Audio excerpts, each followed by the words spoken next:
On est parti pour le point actu hardware du jour. Aujourd'hui, jeudi 15 avril 2021. Au programme, on commence avec des bons plans, pas moins de 3 jeux offerts par l'Epic Game Store. Incroyable, merci l'Epic Game Store. 3 jeux, c'est quand même beaucoup. Des jeux qui sont habituellement payants et qui sont temporairement gratuits, donc foncez. On parlera ensuite de Riot Games qui nous annonce plus ou moins, c'est pas vraiment qui nous annonce, mais on en déduit indirectement de leurs annonces un League of Legends Cinematic Universe, ce qui promet du lourd. On va en parler un peu plus longuement. On va parler d'un futur jeu Tortue Ninja avec voilà, un petit trailer, une bande-annonce bien sympa qu'on va se regarder avec grand plaisir. On parlera ensuite SSD classique 2,5 pouces. On ne parle pas des toutes dernières générations format M2 avec des débits de ouf. Mais par contre, une quantité de stockage assez impressionnante. Des SSD de 20 Tera, incroyable. Un vrai intérêt. Petit passage par la RAM avec des modèles chez G-Skill un peu particuliers. Un design pour le coup particulier, côté bling bling. Mais des caractéristiques au rendez-vous. Ça commence déjà haut et ça finit très très haut, donc ça régale.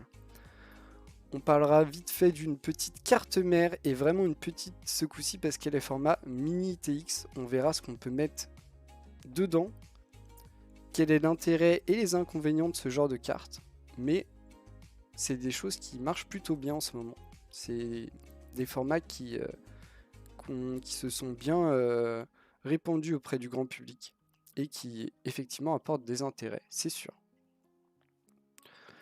On aura ensuite Intel qui nous parle de son futur, de la future vraie innovation de leur part, avec cette fameuse architecture Big Little, avec plusieurs cœurs différents, tout ça. Il nous explique un peu comment ça marche, et c'est pas de trop. Mais bien sûr, il nous manque encore plein d'infos, donc c'est cool. Des nouvelles infos, mais encore beaucoup de questions. On regardera une petite démo technique proposée par Nvidia sur le moteur graphique Unreal Engine 4. En vrai, c'est stylé, mais je m'attendais à mieux perso. Je vous laisserai juger. Ça présente un peu toutes les dernières technologies d'Nvidia, notamment liées à la lumière, au reflet, tout ça. On aura une seule vraie news qui parle directement d'un modèle précis de carte graphique. Et ça me fait mal. On va parler vite fait d'une carte qui a été disponible aujourd'hui brièvement à un tarif très salé pour le coup. Et pas une carte dernière génération, donc ça fait mal. On parlera ensuite d'une news dont j'ai hésité à en parler. Voilà, Nvidia qui a décidé de refaire un essai pour brider ses 3060 avec...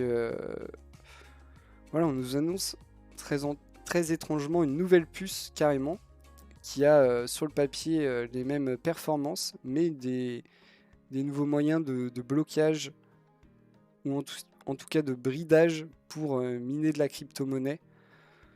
À voir, mais pas méga convaincu.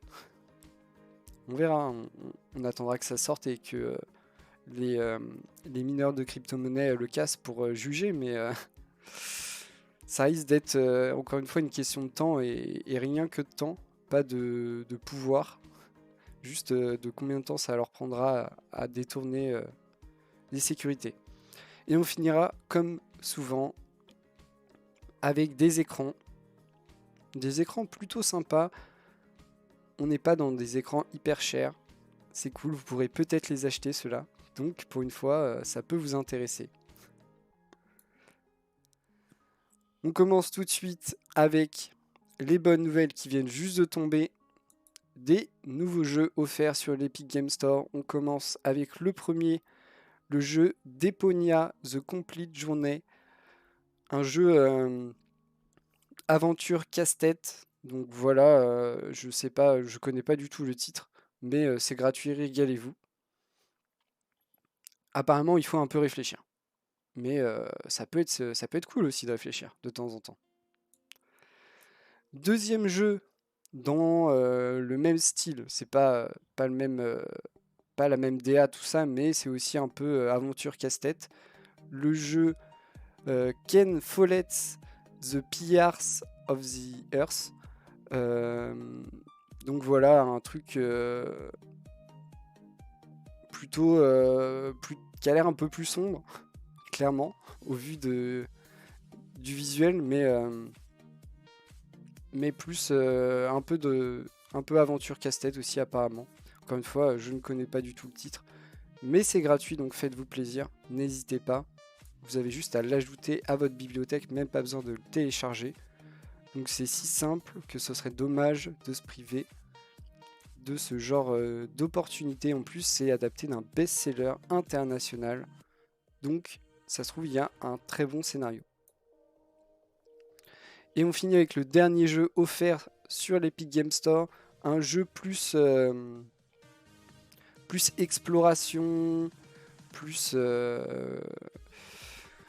voilà, plus juste c'est beau, on regarde. J'ai perdu les mots, mais voilà, c'est plus chill comme jeu. Vous pouvez jouer à un renard ou autre chose. C'est le jeu The First Tree. Encore une fois, je ne sais pas du tout ce que vaut ce titre, mais c'est gratuit. D'habitude, il est payant. Ne vous privez pas de tester ce jeu. Peut-être qu'il est bien, peut-être pas. En tout cas, il a l'air très joli et ça a l'air d'être un univers assez apaisant tout de même. Ne pensez pas que c'est un triple A, tout ça. On est sur en général des petits jeux indés. Je pense que dans les trois, c'est 3 petits jeux indés. Donc allez-y, testez les jeux et faites des retours aux développeurs. Ça leur fera plaisir. Et c'est bien de soutenir les studios indépendants. En plus, ça vous les soutenez en ne payant rien, ce qui est quand même assez incroyable. On continue avec cette news, ce League of Legends Cinematic Universe. On nous annonce beaucoup de la série, du film, donc du cinéma incroyable. On ne sait pas où donner de la tête. Toutes ces infos découlent de propositions d'embauche de la part de Riot Games pour 2 postes à pourvoir. Un poste de Global Head of Live Action TV, donc de chef pour un département de séries télé avec des vrais acteurs, live action, et un poste de Global Head of Live Action Film, donc plutôt côté cinéma, long métrage, ce genre de choses. Donc une vraie volonté ici affichée de vouloir créer tout un univers vidéo autour, que ce soit des séries ou des films. Ça fait très plaisir. En vrai, il y a un très gros potentiel. Alors moi j'y connais à peu près rien, même si je connais tout de même le jeu League of Legends. Au niveau de l'histoire autour des personnages, de l'univers, tout ça, j'y connais rien, mais je sais qu'il y a des trucs qui sont écrits et que chaque nouveau personnage, on lui donne une histoire, on lui donne un peu un contexte dans l'univers, tout ça. Donc il y a un potentiel qui est énorme, en notant en plus que certains personnages du jeu sont devenus iconiques avec le temps, ce qui permet de pouvoir de pouvoir dans un certain monde peut-être dépasser le jeu, c'est-à-dire que des gens qui ne jouent pas forcément au jeu regardent ce contenu et pourquoi pas ensuite envie de découvrir l'univers des jeux League of Legends.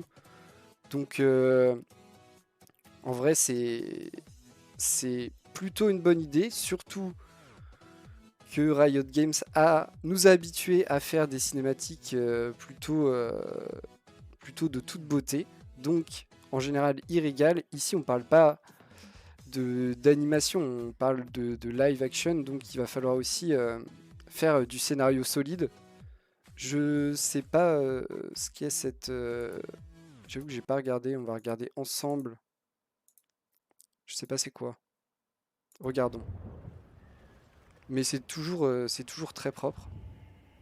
Donc là-dessus, il n'y a aucun problème.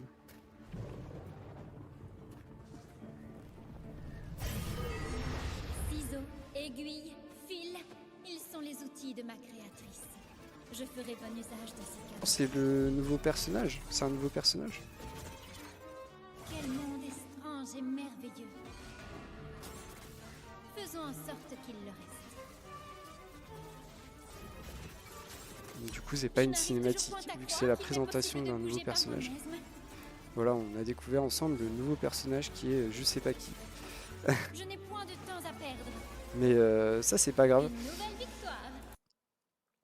Du coup, très bonne nouvelle. J'attends avec impatience de voir les contenus créés. J'espère que ce sera disponible mondialement à un moment. Peut-être pas directement mondialement, mais que ce soit pas réservé forcément au territoire des États-Unis sur une plateforme obscure, tout ça. J'espère que ce sera fait en association avec des grosses plateformes qui nous permettront d'avoir une diffusion mondiale en simultané, pourquoi pas. Ça me ferait vraiment plaisir et honnêtement, je pense qu'il y a un vrai gros potentiel à voir ce qu'ils décident d'en faire, hein, clairement. C'est aussi à eux de mettre les moyens de créer quelque chose de bien. Mais l'univers est cool et il y a moyen de faire des trucs, vraiment. Il y a déjà des trucs de créer et il y a moyen de faire des trucs. On continue avec un autre jeu, un jeu Tortue Ninja. Alors le jeu, il s'appelle Teenage Mutant Ninja Turtles Shredder's Revenge. Donc voilà, hein, c'est pas court comme titre. C'est fait pour sortir sur Nintendo Switch. Et on a du on a du gameplay incroyable. Regardons le gameplay. Alors, attendez, j'enlève la musique. Pardon. Regardons ce magnifique gameplay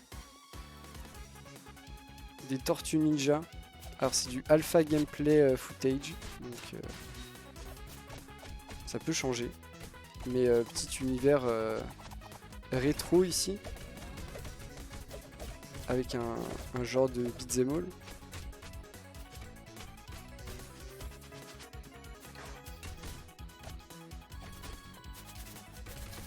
Jouable jusqu'à 4 à ce qu'on comprend. En vrai ça a l'air ça a peut-être l'air un peu moyen comme ça. Mais je me dis s'il y a un truc multijoueur, il y a un monde où ça peut être drôle de jouer à ce genre de truc avec des potes. Ça dépend ça dépend tout de même le jeu fini, mais non, ça me hype pas plus que ça. De toute façon, je ne suis pas possesseur de Switch. Donc je ne suis pas visé. Mais en vrai, il y a un potentiel de fun sur ce genre de jeu. Surtout si on y intègre un vrai mode multijoueur solide où tu peux vraiment t'amuser avec tes potes. Là, l'augmentation du fun est vraiment au top. Vraiment jouable à 4. Chacun sa tortue. Pas méga convaincu, j'avoue, mais pourquoi pas, hein. Moi, j'ai rien contre les Tortues Ninja. J'aime plutôt bien, même. C'est ma jeunesse.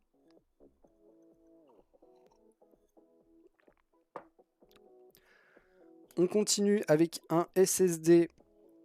SSD qui, d'un premier coup d'œil, a l'air plutôt classique, format 2,5 pouces, des débits classiques de SSD SATA, jusqu'au moment où on arrive à la capacité, et là,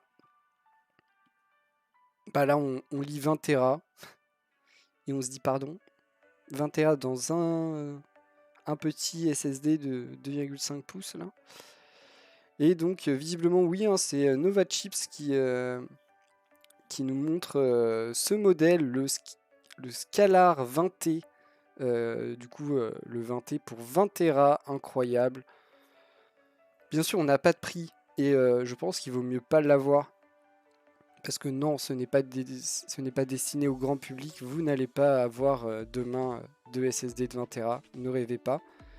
Comme vous n'avez pas de disque dur de 20 Tera alors que ça existe potentiellement. Donc même histoire, hein, ça coûte trop cher. Destiné plutôt à du professionnel ou à du centre de données. Garantie à vie, comme ça, on est sûr que ils sont confiants dans leurs produits, hein. Clairement, on ne garantit pas à vie quelque chose qui a l'air bancal. C'est un mauvais plan pour une entreprise. Mais ça paraît assez fou, hein, quand même. 20 Tera dans un SSD 2,5 pouces, je sais pas si c'est une première, mais ça doit pas être loin de l'être. Et ça paraît énorme. Ça doit donner presque envie à certains data centers de passer à des SSD, même si ici on n'a pas le prix, et le prix fait la différence, et à mon avis en termes de prix on n'est pas très compétitif, parce que voilà, hein, c'est les débuts de ce genre de capacité de stockage dans un seul SSD 2,5 pouces. Mais c'est assez ouf. On voit qu'ici c'est une entreprise coréenne, la Corée qui est toujours au top, hein, dans la tech. Franchement, ils investissent et ils font du taf. Donc voilà, hein, si vous en avez un de 20 Tera comme ça qui traîne, je veux bien l'avoir pour tester. Ça n'arrivera pas, je sais, mais mais assez incroyable, hein. Franchement, je savais que ça, pour un disque dur, voilà, j'aurais été moins surpris, mais un SSD, je m'y attendais pas. Donc bravo à eux. Scalar, c'est le modèle, c'est Nova Chips. Donc bravo, vous avez cassé la baraque, hein, 20 Tera dans un SSD. On continue avec G-Skill qui aussi veulent casser la baraque. Alors, déjà ils sortent ces nouvelles barrettes de RAM, nouveaux kits avec ce design un peu bling bling, hein. On voit couleur argent, des effets de design, et ce design un peu gemme, cristal, diamant, je sais pas trop, glace, appelez-le comme vous voulez, mais voilà, plutôt attirant pour l'œil, quoi. Clairement, quand on met ça, on veut que ça soit vu. Donc en termes de design, je vous avoue que moi personnellement c'est pas trop mon truc, mais il faut tout pour faire un monde, et je comprends que certains aiment, il n'y a aucun problème. En termes de caractéristiques techniques, là par contre j'aime plus. Clairement on est sur du haut de gamme, on commence haut de gamme avec au plus bas de la fréquence 3200 MHz, on finit au plus haut avec du 5333 MHz. Donc là on a décidé de taper fort sur le haut de gamme, de commencer déjà sur du haut de gamme, hein, 3200 MHz, on est déjà sur du haut de gamme, et on finit dans les tops qu'on puisse faire. Assez ouf, c'est pas encore disponible courant mai, et on n'a pas les prix, ça devrait être plutôt cher, hein, ce genre. Encore le 3200, peut-être qu'il peut être abordable, même si j'en doute vu qu'on a un design très travaillé qu'on va sûrement payer.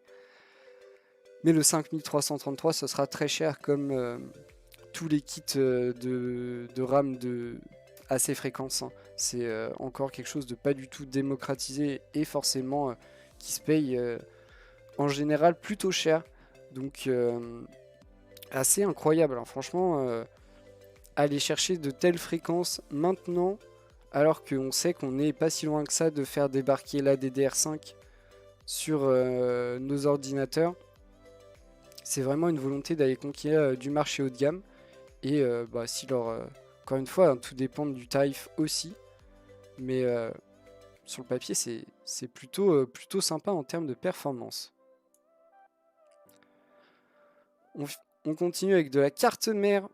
Ici, une carte Biostar, la B550T Silver. Regardez comment elle est toute mignonne, toute petite, format mini ITX. Donc vraiment les plus petits formats actuels pour des processeurs de bureau classiques. Ici, vous pourrez mettre un processeur de bureau classique AMD, vu que B550, avec forcément la compatibilité avec les dernières générations, donc ça régale. En vrai, sur le papier, vous pouvez aller chercher des trucs quand même plutôt costauds. En théorie, jusqu'à un Ryzen 9, mais peut-être que c'est pas la meilleure des idées sur un Ryzen 9, je ne sais pas. En tout cas, la promesse est quand même astronomique. On nous présente ici une carte minuscule sur laquelle vous pouvez mettre un processeur AMD dernière génération. Vous avez 2 emplacements de RAM. Alors, j'imagine que c'est capé à 32. Attendez. Je ne sais pas, 32 ou 64. Capé à 32 ou 64, peut-être 32 du coup, vu que c'est du mini TX. Vous avez un emplacement pour votre carte graphique. Vous pouvez avoir une vraie carte graphique. Vous n'avez qu'un emplacement par contre. Vous avez aussi un emplacement pour un SSD M2 qui bénéficie des toutes dernières connectiques, c'est-à-dire le PCI Express 4.0 pour des débits astronomiques, jusqu'à 10 gigabits, 10 gigabits théoriques, 10 gigaoctets théoriques d'ailleurs, pas 10 gigabits, 10 gigaoctets, bizarre ça. Bref, et toutes les connectivités dernière génération telles que l'USB type C 3.2 Gen 2. On aura aussi des trucs plus classiques avec de la HDMI, du DisplayPort et de l'USB 3.0. Tout ça dans une mini carte, toute mini. Donc en vrai, on nous promet à peu près tout ce que fait les grands modèles, avec en général moins de disponibilité en termes de connectique. Donc on a qu'un seul emplacement M2, qu'un seul port PCI Express pour carte graphique. On a peut-être moins de ports SATA, ce genre de choses, moins de ports USB aussi. Mais sinon, on peut tout faire. Donc la promesse est quand même grande. On n'a pas de prix pour ce modèle. Mais en vrai, c'est tout mignon. J'aimerais savoir, je vous avoue que c'est une question que je me pose, si on peut vraiment prendre cette mini carte mère toute mignonne, lui mettre un gros Ryzen 9 dernière génération, une carte graphique dernière génération, que ça soit une Nvidia 3000 ou une Radeon 6000, et mettre ça dans un petit boîtier. Est-ce que tout ça marche bien, est bien refroidi et ne présente aucun problème, ou si c'est un peu too much de mettre vraiment des grosses configs sur ce genre de matériel. Ça, c'est une question que je me pose depuis longtemps. Si des gens ont déjà essayé et veulent me faire un retour par rapport à ça, je suis preneur. Je me demande vraiment si on peut, ou si c'est pas vraiment une bonne idée. S'il faut plutôt se cantonner à quelque chose de moyen de gamme, avec du Ryzen 5 ou Ryzen 7 équivalent Core i5, Core i7, peu importe. Bon, ici on est sur de l'AMD, donc des processeurs AMD, mais il existe les équivalents avec des sockets Intel, donc Je me demande, je me pose vraiment la question. Si quelqu'un sait, je serais heureux de savoir. On continue avec Intel. Intel qui a décidé, ils ont dû comprendre que c'était pas très clair dans la tête des gens. Donc ils ont fait un communiqué pour nous expliquer comment marcherait leur future génération qui devrait être vraiment innovante. Les processeurs Alder Lake avec beaucoup de promesses. Déjà la promesse du 10 nanomètres partout. Ça on devrait y arriver. Et aussi une nouvelle approche avec cette architecture Big Little, c'est-à-dire des cœurs dédiés à la puissance et des cœurs dédiés à des applications plus légères. Il y a plein de trucs qui sont encore pas du tout clairs, comme l'histoire qu'ils seront disponibles en version S, H et M. Alors, qu'est-ce qu'il faut comprendre? Je ne suis pas sûr. Est-ce qu'on nous parle ici de modèles qui seront uniquement dédiés aux plateformes mobiles et du coup les versions S, H et M seront pour différencier les versions puissantes, consommation réduite et ultra portable ou ce genre de trucs? On ne sait pas trop.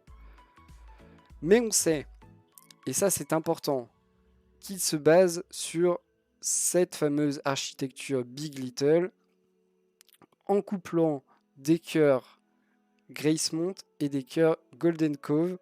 Donc, petit graphique pour expliquer, ça c'est pas mal. Alors là, on nous dit que c'est le diagramme du modèle H. Et ici, vous voyez que vous avez cette partie avec les cœurs Gracemont, ici. Et cette partie avec les cœurs Golden Cove. Hop. Et on finit avec la dernière partie qui est la partie graphique intégrée. On n'oublie pas, on est chez Intel, on cale des parties graphiques intégrées à chaque fois et ça régalera plein de gens. Et ensuite, on nous explique que, voilà, ici c'était le modèle H, mais si vous voulez une config plus low cost, on peut avoir cette version avec, pourquoi pas, moins de cœurs Golden Cove, pourquoi pas. Ou encore cette version avec encore moins de cœurs Golden Cove. Pourquoi pas, si vous voulez encore quelque chose de moins cher, qui consomme moins et du coup qui sera un peu moins performant. Ici on nous dit que c'est le modèle M du coup et ici le modèle P. On nous a pas parlé du P. Yes. On nous a dit S, M et H et on nous cale un P. It's ok. Pourquoi pas. Donc du coup voilà, on nous explique bien que l'idée de base sera la même pour tout le monde, c'est-à-dire des cœurs dédiés à la puissance et des cœurs dédiés à de l'applicatif plus léger, donc aussi des cœurs qui consomment et d'autres qui consomment beaucoup moins, il y a aussi ça. Ils sont vraiment séparés avec une espèce de modularité suivant le nombre de cœurs que vous voulez et les puissances dans chaque domaine dont vous avez besoin. En plus, on nous indique au passage, petit clin d'œil, ne vous en faites pas, il y aura toujours des parties graphiques intégrées. Et ouais, ça c'est important. Et dernier point, et ça c'est plus des questions, sur le reste on sait pas trop. On sait pas trop vraiment, on nous donne l'idée de base, on nous dit voilà il y aura plusieurs cœurs machin. On nous dit ça fait plein de cœurs, 14 cœurs machin, si vous voulez. Mais on ne sait pas déjà à quelle vitesse tournera tout ça. Est-ce que les cœurs puissants seront vraiment puissants? Est-ce que les cœurs légers seront vraiment légers? Ou est-ce qu'ils seront semi-légers? Est-ce que tout ça tournera ensemble ou pas? Ou est-ce qu'il faudra choisir que des puissants, que du léger? Est-ce que on pourra tout faire travailler plus ou moins? On ne sait pas. Ça soulève encore beaucoup de questions. Forcément, ils ont encore du temps pour répondre à nos questions. Mais cette histoire d'avoir autant de cœurs différents comme ça, l'idée de base est très bonne. Ça permet d'avoir vraiment une modularité sur les processeurs quasiment infinie, vraiment adaptée.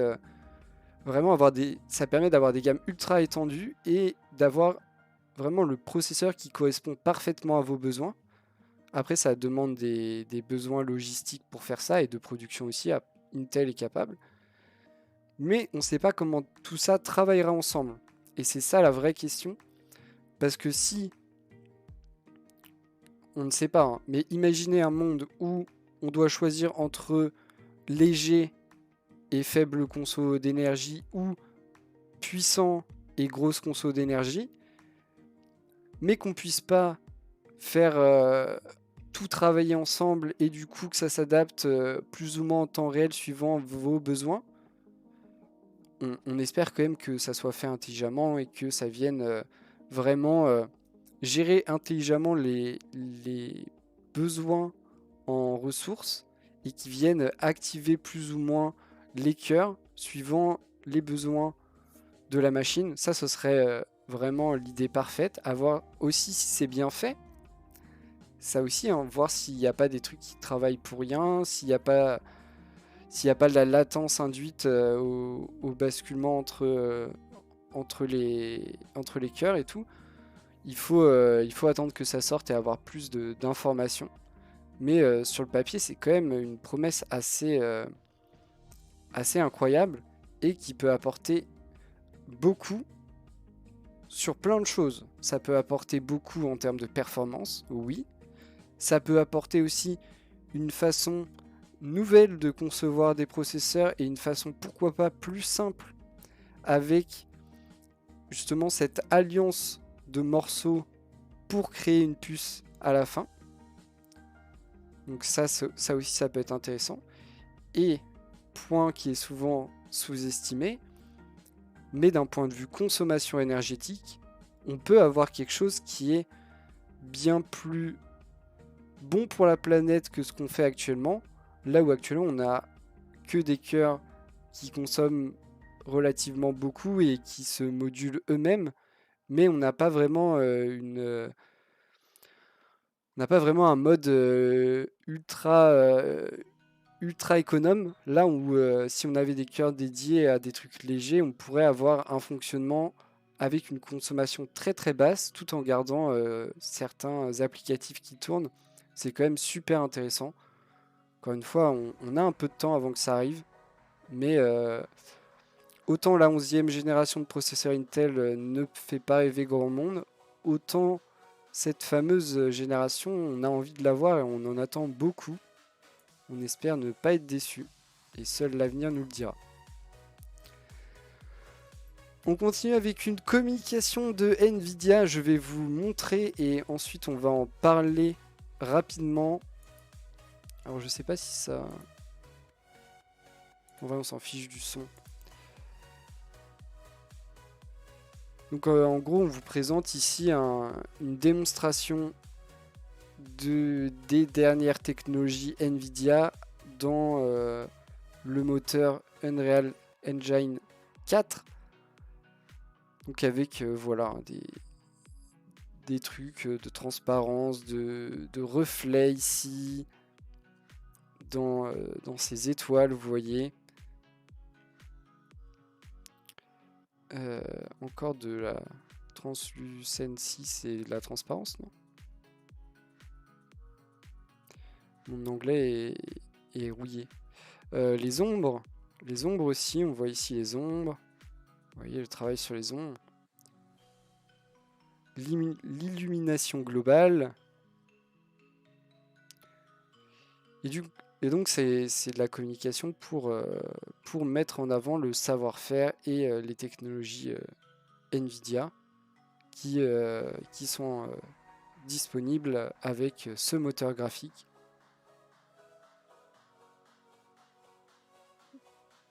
Là c'est de l'interactivité, on voit que ça bouge bien en fonction de ce qu'on projette et ce qu'on bouge. Bon, on vous dit aussi qu'il faut avoir une carte RTX pour bénéficier de ces technologies. Oui, c'est vrai. Et aussi, on profite du DLSS, hein, l'upscale intelligent de Nvidia, pour avoir un rendu toujours plus fluide. Alors voilà, il montre ça. Je Je vous avoue que je suis un peu déçu. Je sais de quoi est capable les technologies Nvidia et honnêtement, moi, ça m'impressionne souvent. Mais ici, je trouve que ça manque un peu de wow effect. Je trouve ça un peu terne et un peu triste et un peu, c'est un peu lent. C'est rythmé de façon un peu lente pour quelque chose qui doit vraiment, voilà, ça dure 1 minute 42. Ça doit parler. Ici, peut-être un peu lent. C'est dommage. Alors que ce sont des très bonnes technologies et que honnêtement, moi, je suis assez fan de ce qu'a développé Nvidia autour de ses cartes graphiques, toutes les technologies associées et les petits softs intelligents. Je suis en train de m'étouffer. Je vais boire un peu.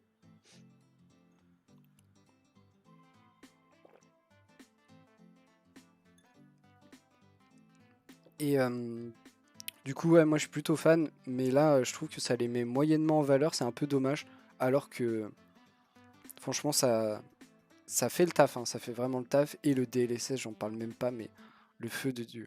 Le feu de Dieu. On continue avec mon petit instant coup de gueule. Voilà, on va parler de cette carte graphique qui a été disponible aujourd'hui, qui ne l'est plus. On est sur une 1660 Super de la marque MSI, ici la Gaming X, en format 2 ventilateurs.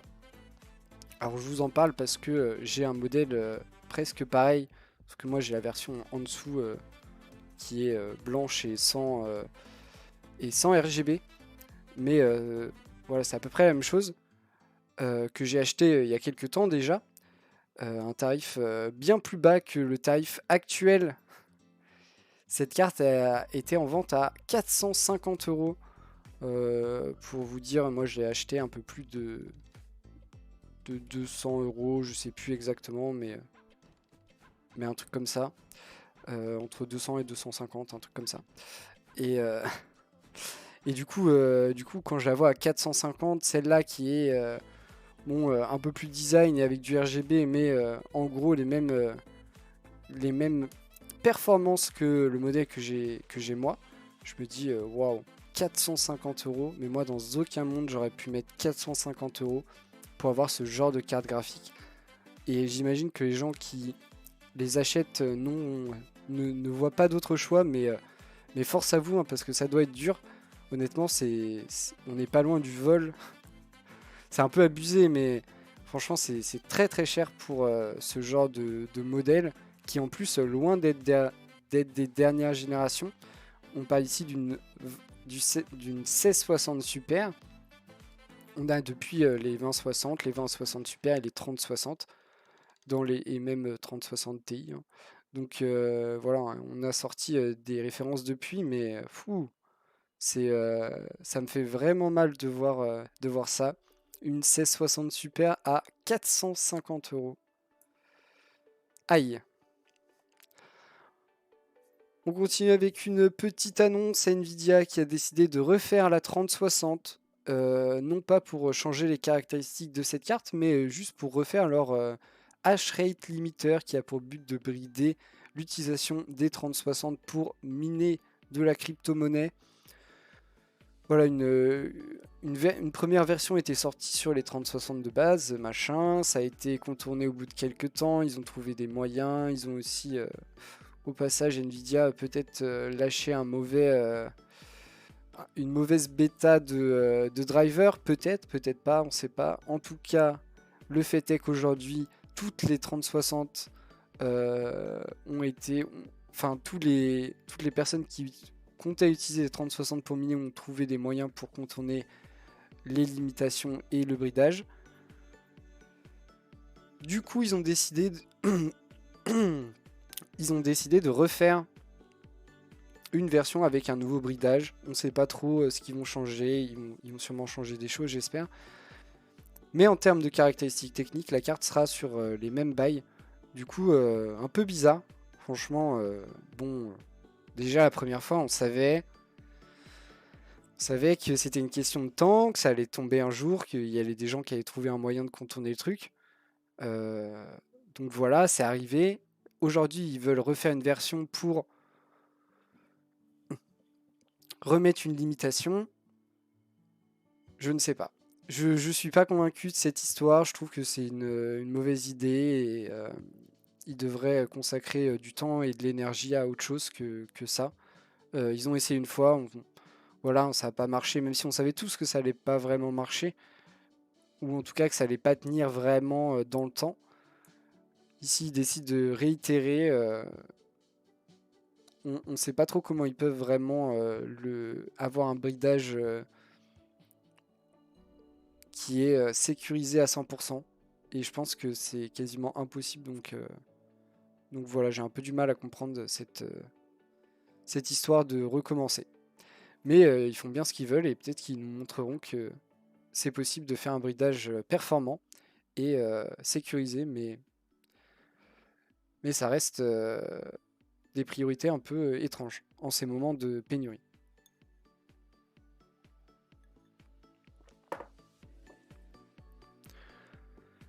On finit avec les écrans, 2 écrans au programme ce soir et des écrans plutôt accessibles. On commence avec un MSI, le Optix G241V avec une version E2. Voilà, il parle de lui-même. Il a un petit look un peu travaillé mais sans plus. On est sur du 24 pouces, IPS, 75 Hz, 1 ms, donc truc de base pour faire du gaming sympa, sans aller chercher du compétitif ni rien, on est sur du 75 Hz. Définition Full HD, on va pas chercher des trucs trop compliqués, on est vraiment sur du très classique à des prix ultra attractifs. On est ici à 119 € pour voilà, un écran qui est quand même plutôt sympa. Effectivement, on va pas chercher les 144 Hz ou plus. On va pas chercher une définition au-delà du Full HD. Mais ça fera le taf pour beaucoup de gens. C'est un prix très correct pour du matériel neuf qui sera garanti. Et en plus, c'est du MSI, donc on sera tout de même sur quelque chose de plutôt quali. Hein, même si, effectivement, on n'est pas sur un objet premium. Mais tout de même qualitatif. Je le trouve hyper intéressant. Et un petit look sympa. Il est quand même borderless sur 3 bords et tout pour 119 €. Je trouve ça vraiment, vraiment top. C'est vraiment le genre de modèle qui manque, qui correspond à une grande part du marché. Et à des prix super attractifs, faits par une marque quand même qui est plus réputée dans le gaming. Donc on sait qu'il sera quand même qui sera correct pour jouer. Bien sûr, on n'a pas de haute fréquence de rafraîchissement, mais on va tout de même chercher les 75 Hz pour un peu plus de confort. Donc c'est cool. J'aime beaucoup. Et encore une fois, un prix très intéressant. 120 €. C'est très sympa. Et on finit avec un écran qui trouvera probablement sa place en ces temps de pandémie. Parce qu'on parle ici d'un écran fait pour la vidéoconférence avec une webcam intégrée sur le haut de l'écran. Vous la voyez ici. On est sur un écran 27 pouces, encore une fois Full HD, on est plus sur de la bureautique. Du coup, on est aussi sur de l'IPS, mais temps de réponse, on oublie les 1 ms, on passe à 5, ce qui est largement assez pour de la bureautique. Taux de rafraîchissement, on est encore une fois très bureautique, donc on repasse en 60 Hz. Voilà, bureautique, télétravail, visioconférence, on n'a pas besoin d'aller chercher plus de Hertz. Et sinon, en termes de connectique, on est très classique, DisplayPort, HDMI et un D-Sub. Bien sûr, une prise casque. Et petit point sympa, réglage en hauteur et en inclinaison, mais aussi en rotation. Donc ça, c'est plutôt cool. Seul petit point noir, pas de prix. Et ça, on sait, hein, ça peut être plus ou moins intéressant, on peut être sur quelque chose attractif ou quelque chose plus destiné à un milieu professionnel et du coup un peu rehaussé en termes de prix. On verra quand ça sortira, mais voilà, moniteur Asus, le BE279 QSK. Faut faire quelque chose pour les pour les références de moniteur, on est dans une sacrée panade ici. Voilà qui conclut notre point actu du jour. J'espère que vous avez apprécié et passé un bon moment, que vous avez aussi appris des trucs. Et je vous invite à revenir demain pour le dernier point actu du jour, premièrement. Deuxièmement, à faire des retours comme à chaque fois. Il me faut... ça m'aide beaucoup, donc si vous pouvez me faire des retours, peu importe les moyens, ça me fera très plaisir et je vous répondrai avec grand plaisir. Et voilà, on se retrouve demain pour la suite. Merci d'avoir regardé.